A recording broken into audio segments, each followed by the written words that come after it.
Kita ke informasi lain untuk mengetahui sejauh mana penanganan kasus korupsi di tanah air. Kita bergabung dengan reporter Nesya Megawati di Gedung KPK Jakarta. Nesya, hari ini KPK akan memanggil siapa saja untuk diperiksa terkait kasus suap SKK Migas.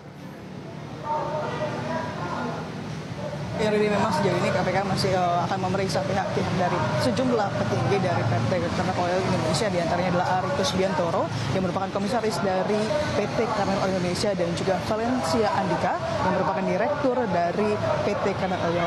Ini merupakan pemanggilan kedua bagi keduanya, di mana pada pemanggilan pertama keduanya mangkir dan memang hingga kini memang keduanya belum terlihat datang di gedung KPK yang akan diperiksa sebagai saksi dalam kasus SKK Migas yang melibatkan ketua atau kepala SKK Migas nonaktif yakni Rudy Rubianini.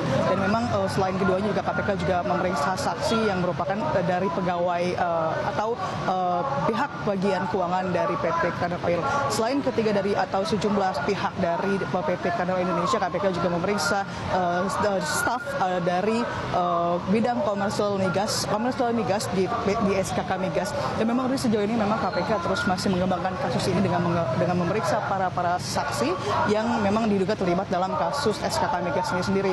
Dan memang KPK hingga kini belum juga memeriksa Waryono Karno yang merupakan Sekjen ESDM. Padahal sebelumnya KPK juga telah mencegah berkeluar negeri Waryono Karno, dan KPK juga telah menemukan uang $200.000 Amerika pada saat dan ini menjadi bukti awal ketika KPK menanggapi atau menyidik kasus ini. Dan memang uang $200.000 Amerika yang berada di ruangan Waryono Karno, ada indikasi kuat bahwa uang tersebut nomor serinya berurutan dengan uang yang diterima atau yang sama dengan uang yang di tangan Rudy Rubianini pada saat penangkapan terjadi pada waktu beberapa yang lalu. Rudy. Ya, selain kasus suap SKK Migas, apakah ada kasus lain yang hari ini juga sedang dilakukan pemeriksaan? Ya, Rudy, memang selain kasus suap SKK Migas, KPK hari ini juga masih memeriksa untuk penanganan kasus penyidikan kasus dana bailout Bank Senturi dengan memeriksa mantan Direktur PT Bank Senturi yakni Robert Tantular. Robert melalui kuasa hukumnya yakni Andi Sumanyungsang kami menyatakan bahwa sebelumnya memang PT atau Bank Senturi mengajukan untuk dana talangan atau dana likuiditas tersebut adalah Rp1 triliun kepada Bank Indonesia.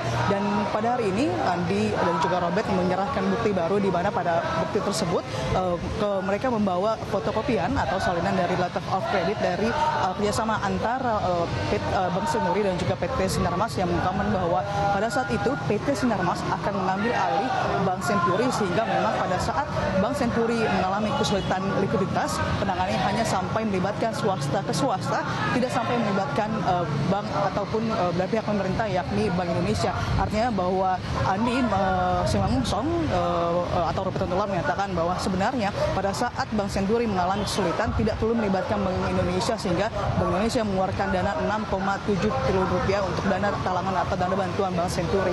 Dan memang sejauh ini KPK juga belum memeriksa dan juga belum menahan Budi Mulya yang merupakan deputi dari Bank Indonesia yang ditetapkan sebagai tersangka. Begitupun juga Siti Fajriah yang merupakan dari deputi di Bank Indonesia hingga kini memang belum diperiksa KPK karena alasan kesehatan yang semakin menurun menurut dari pihak Johan Budi. Rudy.